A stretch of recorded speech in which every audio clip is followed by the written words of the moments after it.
Bonjour, aujourd'hui nous avons le plaisir de recevoir Sylvain Sillou qui est directeur technique IMIA de Nutanix. Sylvain Sillou, bonjour. Bonjour. Alors l'objet de cet entretien c'était de faire le point après la conférence .NEXT Europe qui s'est tenue à Nice la semaine dernière, qui fait un peu l'écho à la conférence de Washington de début de l'été. Et c'est la deuxième édition pour ce qui concerne l'Europe. La première c'était à Vienne.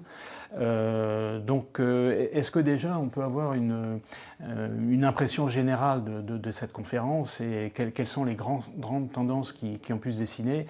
Et puis c'est l'occasion aussi de rencontrer des clients et des partenaires. Est-ce qu'ils vous ont fait remonter des informations qui apportent des éléments à votre réflexion? Eh bien, durant l'événement de Washington, on a annoncé certaines fonctionnalités sur lesquelles nous étions en train de travailler. Cette fois à Nice, on a pu montrer aux clients l'état de l'art de leur avancement.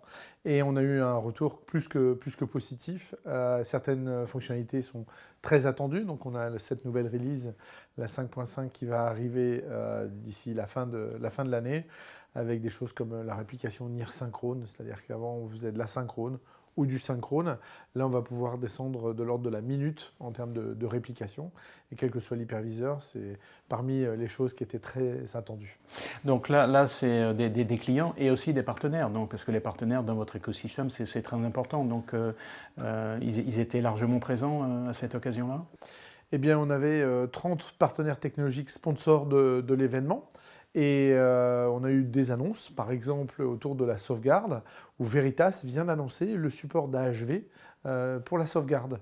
Et donc on a à la fois maintenant Vim, que je les oublie pas, Comtrade, Rubrik, qui sont aussi des partenaires technologiques autour de la sauvegarde. Donc bientôt on va compter ceux qui n'y sont pas plutôt que ceux qui... Bientôt, oui, bientôt. Alors on va regarder assez en détail les différentes annonces qui ont été faites. Donc la première, c'est une annonce dans le stockage objet avec Acropolis Object Storage, qui, comme son nom l'indique, c'est le support du stockage objet.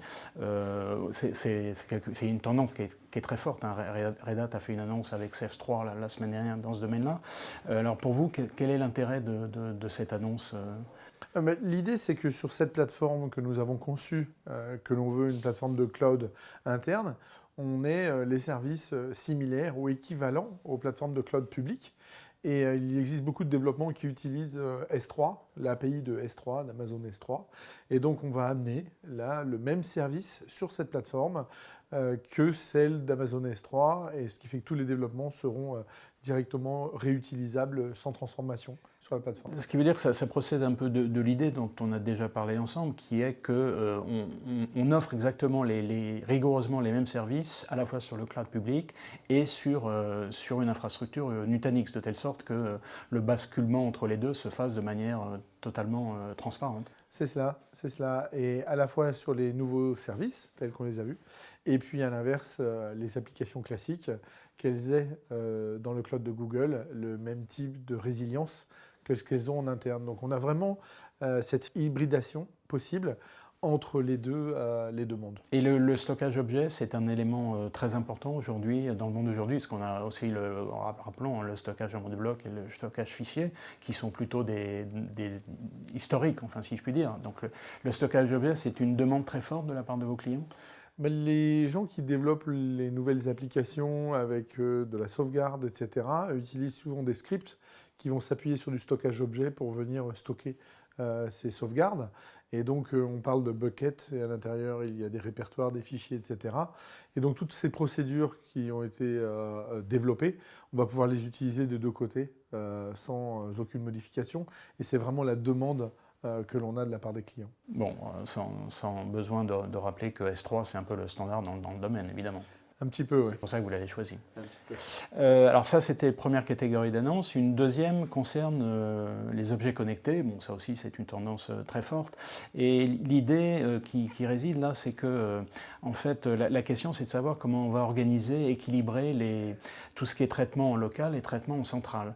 Et donc, de ce point de vue-là, vous avez fait des propositions qui permettent d'organiser les choses d'une manière un peu plus équilibrée, si je puis dire. Oui, donc sur la plateforme, on sait faire tourner des VM, on sait faire tourner des containers. Et là, la démonstration qu'on a faite, c'est la possibilité de pouvoir mettre des fonctions. Donc c'est tout ce qui s'appelle serverless.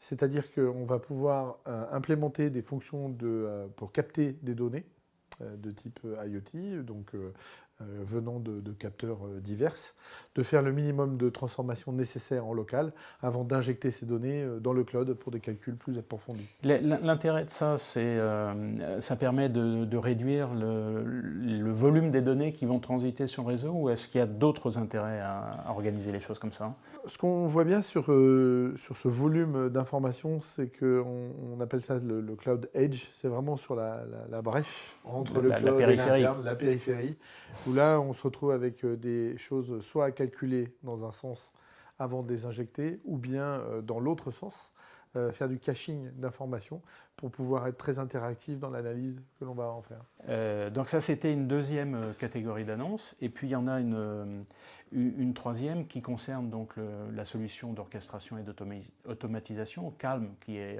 comme son nom l'indique, assez tranquille, si je puis dire, qui a été annoncée récemment. Et là, également, il y a eu un certain nombre d'annonces.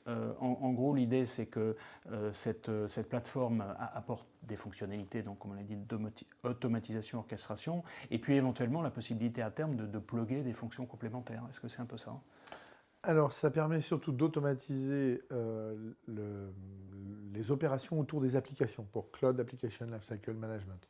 On va pouvoir définir l'architecture applicative, définir les grandes actions qu'on va avoir dessus, sa mise à jour, sa capacité à absorber plus de charges, donc le scale out ou le scale down. Et une fois qu'on a paramétré cet ensemble, on va pouvoir le packager sous une définition. Et ce qu'on a montré, c'est l'interface finale, puisque le produit existait avant, mais cette fois-ci, on l'a intégré dans notre outil d'administration qui s'appelle Prism Central. Et les gens ont pu voir l'interface finale et aussi les prémices de ce qu'on pourrait appeler une marketplace, c'est-à-dire un endroit où on va pouvoir publier ces blueprints et que tous les clients puissent aller les chercher et essayer des applications complexes sans avoir la difficulté d'installation. Et ça, c'est des choses qui devraient être disponibles en 2018. Alors, Calm, d'ici la fin de l'année, sera intégré dans cette nouvelle release 5.5.